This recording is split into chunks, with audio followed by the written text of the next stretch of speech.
Bonjour à toutes et à toutes. Nous allons faire un premier code sur Basilisk. Donc on va commencer par un exemple tout simple qui est l'équation de diffusion. Donc on va modéliser l'équation de diffusion en deux dimensions. Donc cette équation, elle se comporte tout simplement par la dérivée temporelle de la température par rapport au temps, qui est égale du coup à un coefficient de diffusion, multiplié par le Laplacien de ce champ de température. De plus, on ajoute du coup nos conditions limites et initiales. Donc voici notre géométrie qui est un rectangle tout simplement que l'on vient chauffer en bas à 100 degrés. Initialement du coup il est à température ambiante à 20 degrés. Donc en bas on vient le chauffer à 100 degrés et ensuite à droite, à gauche et en haut on le laisse à flux libre. Donc on ne vient pas restreindre sur la température du coup. Pour commencer, pour coder dans Basilisk, donc du coup, bon, c'est comme je vous ai dit, c'était à base de C, donc vous devez créer un programme avec l'extension .c dans un premier temps. Ensuite, c'est comme en langage C, il va falloir introduire les include. Qu'est-ce que vous devez inclure du coup dans votre fichier .c? Et pour ce faire, nous, on veut coder l'équation de diffusion. Donc, on pourrait le faire à la main, comme on le ferait sur Python et comme on le fera sur Python dans une autre vidéo. Mais du coup, Basilisk, c'est quelque chose de très puissant et des bibliothèques existent déjà. Par exemple, si je vais sur le site et que je vais dans le code source, on va voir tout simplement un fichier .h, donc diffusion.h. Et si on regarde, voici un solver de diffusion qui existe déjà et qui a déjà été implémenté dans Basilisk quand vous l'installez, bien sûr. Et donc, si vous regardez, vous avez l'équation de base de diffusion qui est ici avec des coefficients. Donc, pour notre part, par exemple, θ sera égal à 1, par exemple. D, ça sera notre coefficient de diffusion. Et on va ignorer ces termes sources qui sont ici. Et donc là, vous voyez que c'est un solver qui a été résolu de façon implicite. Donc, on verra plus en détail ce que ça veut dire, hein, implicite, explicite. Et donc vous avez ici le code qui est donc du coup bien sûr Basilisk, c'est open source, hein, donc vous avez accès à absolument tous les codes qui ont été implémentés. Et donc vous voyez comment c'est utilisé. Et ça appelle bien sûr la librairie Poisson, donc pour coder l'équation de diffusion. Donc ici vous voyez que dans ce fichier .h, on peut inclure des autres fichiers .h. Donc si je viens et je clique sur l'équation de Poisson qui est ici, donc voici comment est codée l'équation de Poisson, elle est de cette forme-là. Et voici son solver, comment la coder. Bien sûr, il faut avoir quelques bases en numérique pour comprendre tout le code, bien évidemment. Mais voilà. Donc nous, on va utiliser diffusion.h dans un premier temps. Et ensuite, on va utiliser cette bibliothèque run.h qui nous permettra du coup d'implémenter des boucles temporelles. La boucle temporelle pour faire boucler en temps en incluant le delta t, etc., etc. Donc vous avez également comment est codé ceci avec un autre include évidemment. Donc dans un premier temps, on inclut nos librairies. Donc vous inquiétez pas s'il dit qu'il y a des erreurs ou quoi que ce soit, il y en a aucune, bien évidemment. Donc là, il nous suffit juste de déclarer notre variable qui nous permettra du coup, enfin notre vecteur solution. Donc par exemple le champ de température dans l'équation de diffusion qui nous permettra du coup d'avancer en temps et en espace. Donc c'est une fonction scalaire, c'est une inconnue scalaire et non vectorielle. Et pour ceci, dans Basilisk, il y a un mot-clé qu'on peut déclarer, donc c'est scalar. Au lieu d'écrire double, int, float, donc il y a un autre type, c'est scalar. Et nous, on a dit que c'était un champ de température, donc on va le définir comme ceci, avec le point virgule, bien évidemment. Donc cette fois-ci, je vais faire un double, donc là on est vraiment comme le C, et je vais l'appeler tout simplement dxy, comme il est égal, comme tout simplement c'est le même selon x et y, donc on va dire tout simplement qu'il est égal à 0.2. Ensuite, il est utile de déclarer delta x et bien évidemment notre delta t afin que l'on puisse s'assurer la stabilité du schéma. Bien évidemment, comme le solver est implicite, alors il n'y a pas de souci là-dessus, mais au cas où, si on faisait quelque chose d'explicite, ça peut toujours être utile de s'assurer que le code ne diverge jamais. Enfin, il est peut-être utile également de savoir quand est-ce qu'on s'arrête. Et donc pour savoir quand est-ce qu'on s'arrête, alors pour ce faire, tout simplement de regarder l'équation. Donc comme on le voit, enfin on va tout simplement aller en échelle de grandeur. Du coup, donc on va dire que les dérivées par rapport au temps, on va les approximer par un temps caractéristique et spatial par L carré. Donc on a du coup un rapport, les températures vont sauter Et pour trouver notre temps caractéristique taux, donc il sera de l'ordre de L carré sur le coefficient de diffusion. Donc L carré, donc selon X et selon Y du coup. Du coup, si on revient dans le code, donc on peut déclarer taux, le temps caractéristique. Ensuite, on va déclarer du coup le coefficient de diffusion. Donc il faut on va le déclarer donc d'une autre façon, donc sous forme de vecteur. Donc là, on a déclaré sa valeur et on va le déclarer sous forme de vecteur. Donc comme on peut le voir du coup sur le site. Donc selon x et y, seulement ça aura la même valeur, bien sûr.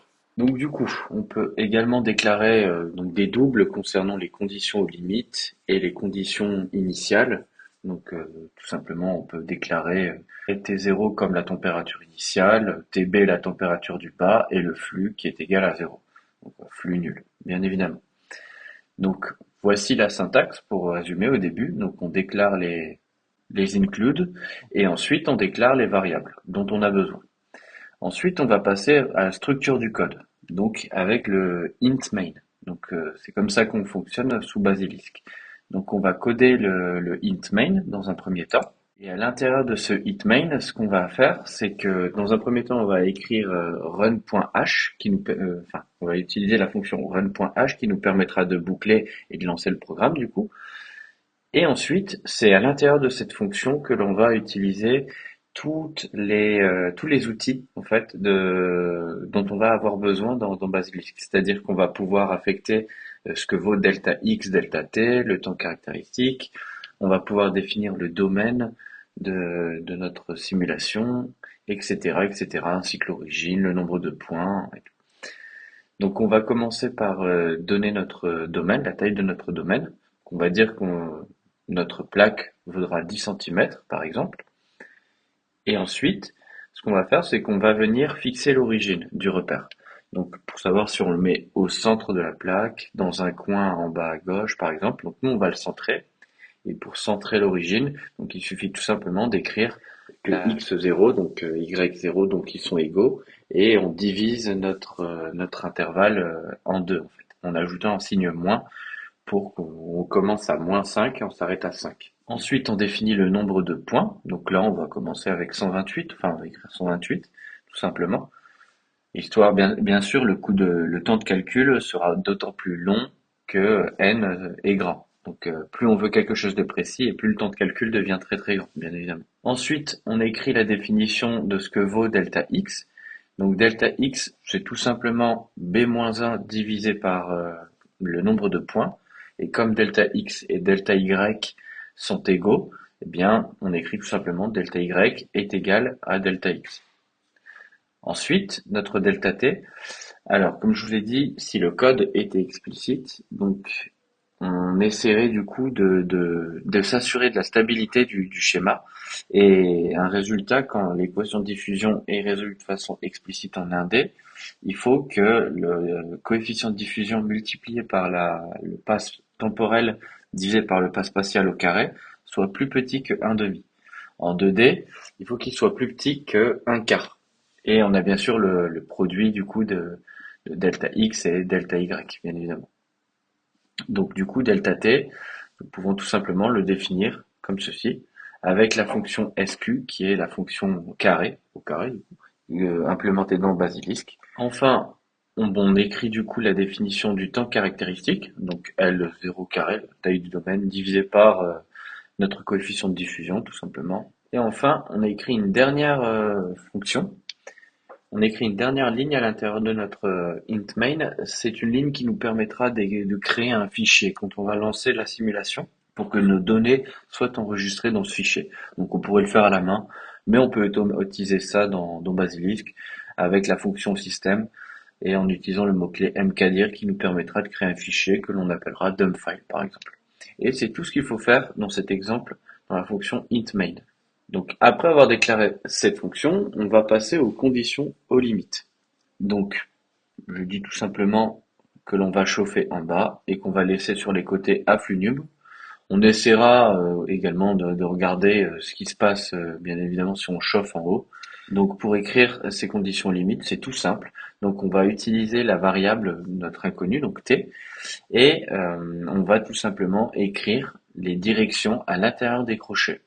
Donc par exemple, on chauffe en bas à 100 degrés, eh bien on va utiliser le mot-clé bas, du coup, en anglais, bottom, et on va venir spécifier tout simplement en utilisant la fonction directly, implémentée aussi dans Basilisk. Ensuite, on dit que sur tous les autres côtés, on est à flux nul, donc on va utiliser la fonction nomad, parce qu'on veut la dérivée de la température qui est nulle. Donc on utilise la fonction nomad. Ensuite, on passe à la condition initiale. Alors, dans Basilisk, on peut créer ce que l'on appelle des events. C'est des sous-fonctions qui nous permettent de manipuler un petit peu, de créer des événements de ce qui va se passer dans notre code et dans notre, du coup, simulation numérique. Donc, on va créer un event qui va nous permettre de dire ce qui se passe à t égale à 0. Donc, à t égale à 0, je veux tout simplement, donc voici la syntaxe, donc event int t égale à 0. Donc à t égale à 0, je veux tout simplement que ma plaque soit chauffée à 20 degrés, par exemple. Et je veux également qu'elle soit chauffée à 20 degrés, quel que soit x et quel que soit y. C'est ce que dit la condition initiale. De toute façon, à t égale à 0, quel que soit x et y, la température vaut 20 degrés. Donc pour ce faire, il existe une fonction, du coup, dans Basilisk. Si on devait le faire à la main, on devrait boucler selon x et selon y, et en fixant du coup t égale à 0 pour dire que ça vaut 20. Sur Basilisk, si on utilise le mot-clé for each, ça nous permet du coup directement de boucler dans ces deux indices.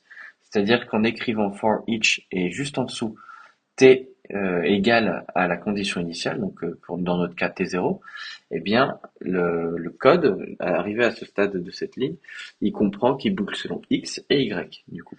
Enfin, on n'oublie pas de fermer le problème en ajoutant du coup boundary, la condition limite du coup sur t. Donc voici pour la condition initiale dans un premier temps. Ensuite, il nous manque plus que d'utiliser en fait tout simplement le solver diffusion. Donc il faut qu'on l'appelle et on veut le boucler quel que soit l'espace, bien sûr.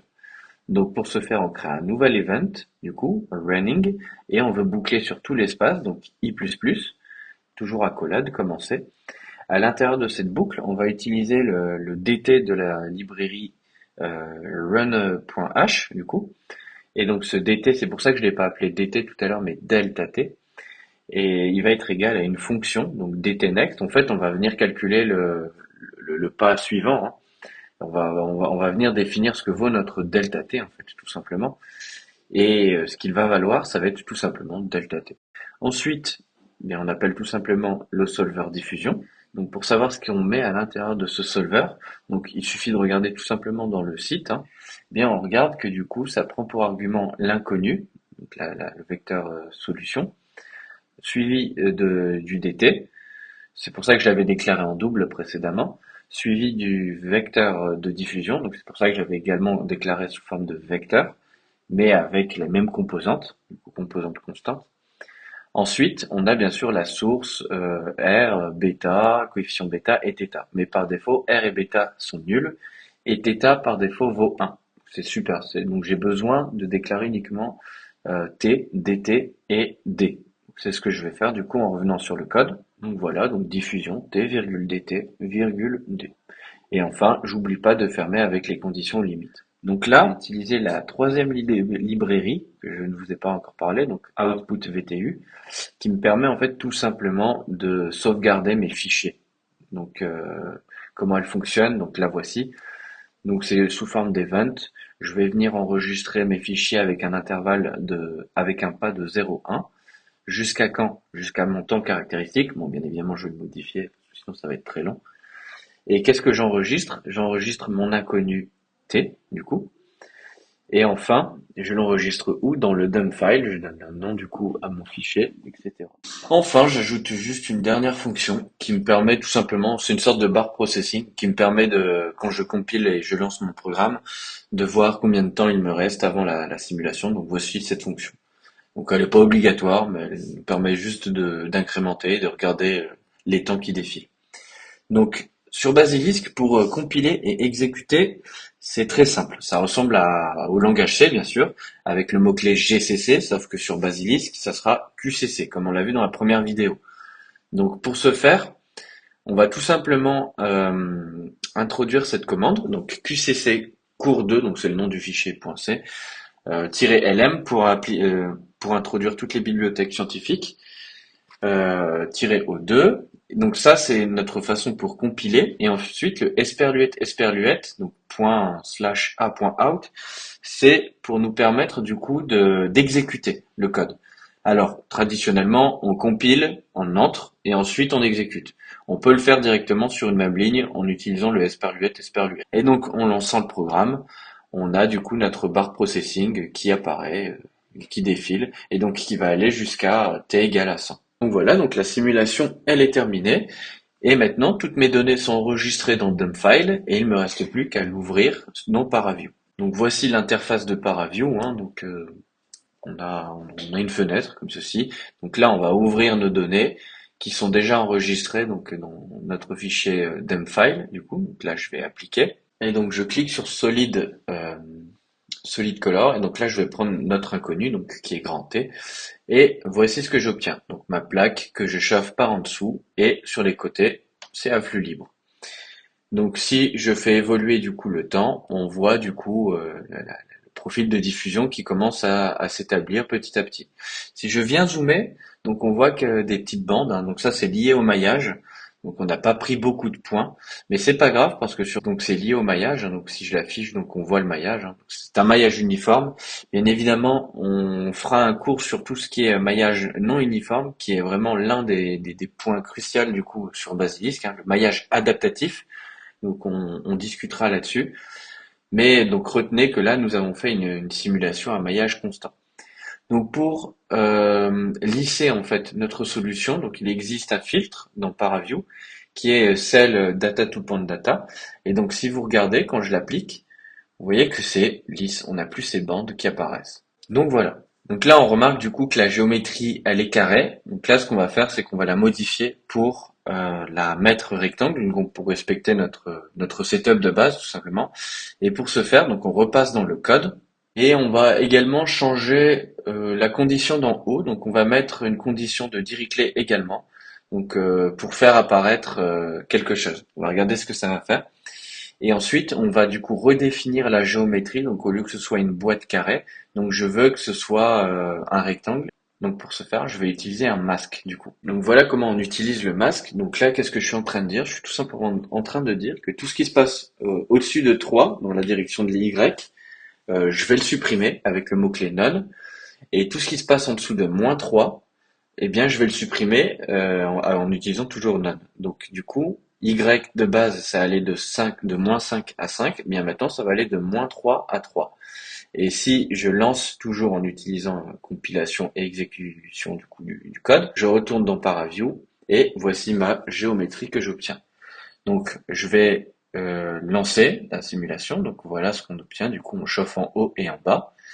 Il y a quelque chose qui peut être utile également dans Paraview, c'est d'utiliser l'outil Plot over Line, du coup, qui nous permettra de regarder qu'est-ce qui se passe selon une direction. Donc là, en fait, ce qu'on va faire, c'est qu'on va passer d'une simulation 2D à une simulation, du coup, 1D. Donc on va retrouver, en fait, c'est pour ça que je voulais chauffer en haut, parce qu'on va retrouver ce qu'on a fait précédemment dans notre première vidéo. Si on regarde, voici notre profil de diffusion, une certaine itération temporelle.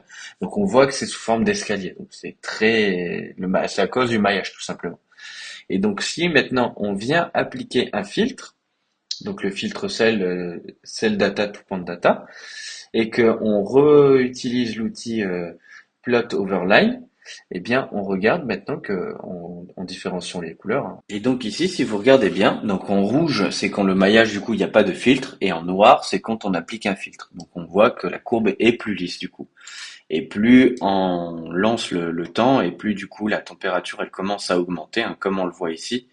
Bien sûr, on peut fixer le graphe, on peut afficher plusieurs courbes sur le même graphique, et on retomberait également sur ce qu'on a obtenu tous ensemble dans la première vidéo, bien sûr.